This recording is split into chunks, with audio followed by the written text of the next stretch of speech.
Hey everybody, today we're going to talk about the effective ways of how you can overcome your habits of rejecting love or pushing people that you love away or not reciprocating love that the way you should. I am not the greatest giver, but I also understand that one day I will have to learn how to be given to by a man that loves me, right?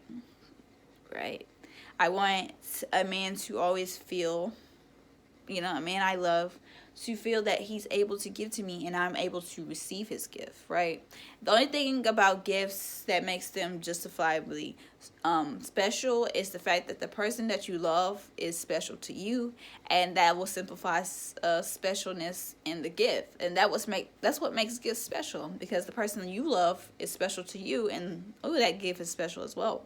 That's just a part of life. It's not about the actual gift. It's not about, the money. It's about the fact that the person that you love took the time out to give it to you, and that made it really special and sincere. If they're genuine and really care about you, if it's for like a beneficial need or intent or agenda, because people hide their agendas and intents behind the reason for doing things for you. Now, not everybody gives with the intent of not expectation. It's a lot of people give with the intent of expectation behind it. And you won't find too many people who give freely from their heart. So the first thing you need to do is make sure that you do the inner works. Do the inner works means you need to face your inner demons, your inner self, your inner darkness. You need to do the inner works. So what is it that you're not facing within yourself? What is these doubts that you've been dealing with that has kept you from loving the very person that you're with right now? You need to overcome those very things. Whatever this person has done, which they have not done nothing to you, whatever is keeping you from effectively loving a person that you are currently with, you need to face whatever it is within yourself that is hindering you from having a abundant relationship with them. So you need to face yourself and figure out what it is that you need to overcome as a woman or man. That is number one. Number two, you need to stop dwelling over the past. If you're not healed or overcome, you need to find a way to work towards on healing and overcoming. And sometimes focusing on something far more better is a easier indication of overcoming it. Just because you accept something doesn't necessarily mean you've overcome it. It just means sometimes we output things out of our minds to forget things for a current moment, but you'll realize once you get in a relationship how not over you are of a situation or something that you want to experience. So the best thing is not to dwell. Never dwell. That's 2. 3, when you look at another person, you should always look at them as someone who is new, bringing something totally greater to your life. Everyone who comes into your life brings something special or, teaches you some sort of lesson. So look at people as people have significance in your life, no matter who they are and no matter what time of season they leave. Just know that they brought some greater significance and had a greater reason for being in your life. So appreciate people in your life, no matter what they've done and no matter the mistakes they've made.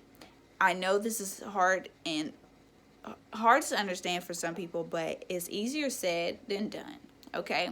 But for me, it's a lot easier understood and a lot easier done because I both experienced it and overcome it, okay? So now, number 4, you got to effectively learn how to love yourself before you can effectively learn to love another person. So if you don't fully love yourself and you neglect yourself, naturally it will be very hard for you to love another person. So love yourself. That is number 5. You must always love who you are, right? 6 is when you effectively learn how to give to yourself, you can effectively learn how to give it to another. If you don't effectively give yourself what you need, you cannot effectively give to other people. You will give in vain in hopes that one day this will be suitable or justifiable. It is not. You need to love and give yourself the things that you need, and you should never neglect or overlook yourself and your needs for the needs of other people. Now, I get helping people. I am a humanitarian. I sometimes put, other people's needs before my own, but I always take care of me. So, at the end of the day, you must effectively give to you before you become the greatest giver of all time. Number 7, you must learn to accept gifts, but not accept gifts all the time, because people have a reason for why they give into you. But you must be open-minded in receiving gifts, because that's how people consider loving you. But love is no justification of gifts. You don't necessarily have to receive anything from a loved one to consider that they love you based on an object. That is not it. Number 8, love is the expression shown by the person that you love. If a person doesn't show you on a daily basis that they love you, show you real consideration and really do the works. Make the effort, and don't make any excuses for why they can't love you or why they can't do this or that. Then you have a great deal of things in your life. You should really appreciate that person. And number 9, it's hard. It's really hard to just forgive people. You need to learn the art of letting go. The art of letting go seems simpler than it really is. The art of letting go takes practice and years and time. Some people get over things in a short period of time, and some people take really long times to get over it, because you have a hard time of letting go of the past experience or the past relationship or whatever the person has done to hurt you. You are hindering your current relationships from growing, because you're still dwelling on the pain of what that person done, because you not ultimately faced or said to that person how they made you feel. And either that person ultimately affected your pride or your ego, you still won't let go. Now, the reason why people hold on for so long is because their pride or ego becomes hurt. And when your pride or ego is hurt by a person that you love, ultimately that does something great to your confidence. And what that does to your confidence is destroy who you are on the inside. But one thing for sure, you can always get your power back. Never allow people to have your power. Your power lies in your ability to face those you love. And when you overcome yourself, you can surely face the woman or man that you love. Always face the people you love with courageousness. No matter how afraid you are to love a person, you need to face love head on. I don't care how scared you are, you better face those people you love, and never reject to take the time to give them your truth. Okay. 11 is just learning to abundantly give yourself. So how do you abundantly give yourself? Is truly being who you are with another person and knowing who to give yourself to. And when you find somebody worthy of sharing who you really are, not all of you are, because not everybody deserves to know who you are. So you need to have some discernment in knowing who you can share yourself with and who you cannot. Yes, we have many relationships that we experience in this life, and we must discern when the one is our choice and God's intent. It's two different things. We have our own choices in life, I get it, but you also have relationships that God had intended for you in the very beginning. So when you meet people that God intended for you to love and grow with, then you'll know the difference between your choice of a woman and God's choice of a woman or man for you. So the divine chooses to put people in your life after a long period of time when the divine feels that you're ready and prepared to be loved once again. Your first experience is truly to either set you on the path of your purpose, but also to teach you the value of appreciation, but also how the people in your life will go on misappreciating you, especially those you love dearly. And the reason why love is so hard to reciprocate or accept and easy to reject and not desire, because the very people who should have loved you are the very people who hurt you. Love does not hurt. It's just people who say with their mouths or tell you that they love you are the ones who hurt you. Love is no justification for hurt. Just people who say they love you, and that is just them. That is just those certain specific people who hurt you. Not everybody is going to hurt you. Not everybody in this world is going to misappreciate you and mistreat you and do you all kind of wrong in this way. You must always understand that things happen in life, but you can't go on thinking everybody's the same and dragging people down in the ground behind those things that people once done to you. You must know when you got a real one. And if you don't understand when you have a real one, I suggest you figure out. Not even Google or Siri can tell you the truth. You must, as a woman or man, to have the intuition and the understanding and discernment to know when somebody is sincere and true to you.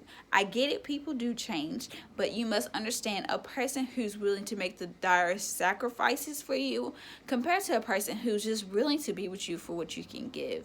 Now, some people don't necessarily need anything.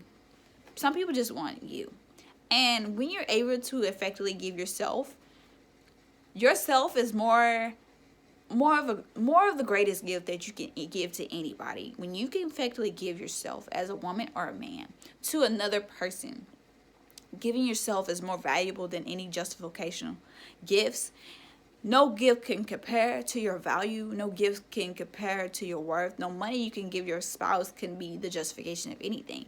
If you're valuable in your companion's life, you would mean more to them than anything that you can give them. Now, you must add value in your relationships. You must bring forth something greater to the table, not just money, not just your abilities to love, and not just your abilities to be bossy, okay? You must always remember that you must add something greater to every relationship you go into. Otherwise, they do not grow, and you learn to grow apart from the people that you love. So, relationships fall apart in a way that one minute you're connected, the next minute you're drifting. You start to get into these different things that you really never learn to discuss, and then you slowly drift away, right? Never talking about the problems, never overcoming the total issue, never explaining your experience with your companion, right? Just drifting away, drifting. And one day, all of a sudden, after you both had in your mind that you're both tired, you walk away, right? You walk away, you leave each other.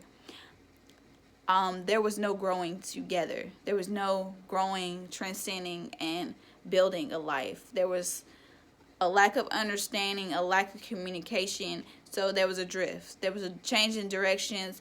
You stopped making an effort. They stopped making an effort. So it stopped working. They stopped thinking on the level of, hey, they stopped knowing that you're not the same person. Because you got to know that people are not going to be the same no matter who you're with, right? Yeah, some behaviors should never change, but there's some growth that people need. If you got a person that is a growing individual, they're going to grow no matter what, okay? They're going to grow no matter what, and you must understand these facts. So if you got somebody who loves you and really cherishes you, this one version of who you are, they won't just accept you. They'll accept you here. They'll accept you here. They'll accept all of who you are. They'll understand that this is not just who you are, because you're going to be so many totally different people in the future. They won't just accept this realm of you. They'll accept the back of you, the front of you, the inner you, the moody you, any of you. And they'll know that you won't always be the same. And they'll learn to love and grow and accept every version of who you are rather than just what they think and believe you should be. Some people get stuck on the concept that the person is not the way they was when they met them, and they kind of separate from you based on that very thing right there. Instead of growing with you, they've got this idea that you're supposed to be the same no matter what. No, people grow no matter what you say. People are supposed to grow. No one ever stays the same. Nobody you ever love, nobody you will love, nobody stays or exists to be the same forever. I'm not the same woman I was last year, and I'm not going to be the same woman I was last year this year. So it's a very empowering concept when you learn that you got to learn to grow with people that you love so that you can grow and transpire with them. Okay, it's empowering to know that if you love a person, you would grow with them. Instead of having the high expectations that they should be or do certain things, you must always remember that when growing with people you love, that there is no expectation of how they should be, only that you be the very the exceptional standard that you desire. No one should be what you desire. If you have these expectations, are you your expectations, right? Because you can't set expectations that you're not. You can't say, I want this, the greatest man, he has to have money, this, and this. Do you have money? Do you have it all together? Are you fully, equipped for whatever life's... You can't go in life expecting people to be perfect. And that's not how life is. So let's get around to the underlying fact that it is not that simple to love a person. It comes with time and forgiveness. You definitely need to forgive and understand that people that you love will make mistakes to you. They're not perfect. As long as they hold themselves, you hold them accountable, and they admit their faults and their wrongs, you can reflect on the wrong with them. You can reflect on the things that they've done wrong. If you have somebody that you can see yourself growing a life with, you better learn how to grow with them. That is the ultimate concept that you need to know. You need to learn how to grow with people you truly say you love. Because accepting a person to be one way and not expecting them to ever grow and change from how you once met them is a total decepting thing. You deceive yourself in such a way that is so profound that you would never have a real opportunity for love. I suggest you all, even if you love and romance, love is what you make it. Love is your effort. Love is what you put into it. Love is your example of who you desire to be for the very person you want to be with. I desire to be the greatest woman I can be to the man that I love, right? Because I want to be the greatest reflection of how a man should be treated. So that's how I look at it. If you want the greatest results, you got to give the greatest efforts. Now, over time, that will indicate how things will shift and change in the future. You have to show people how they're supposed to be treated and not always expect that to be the way that you're going to be treated, because in reflection come in projection, and when you be the reflection of the very thing you desire, then you can have all you want. But you must help people overcome their past experience, because sometimes people go dwelling on their past. These are 11 tips that you can take on and work in your relationships today. So, peace, love, and abundance, and grow prosperously with your companion and love them abundantly. Grow eternally. We are spirits, so this is a soul tie if you're with someone. Soul ties are a very serious thing. I can definitely talk about it on another day, but when you love, you love. Never half love a person. Give your very best, and don't give no second best. Second best is for chumps, okay? It's for chumps. Give your very best to the person you love. Peace.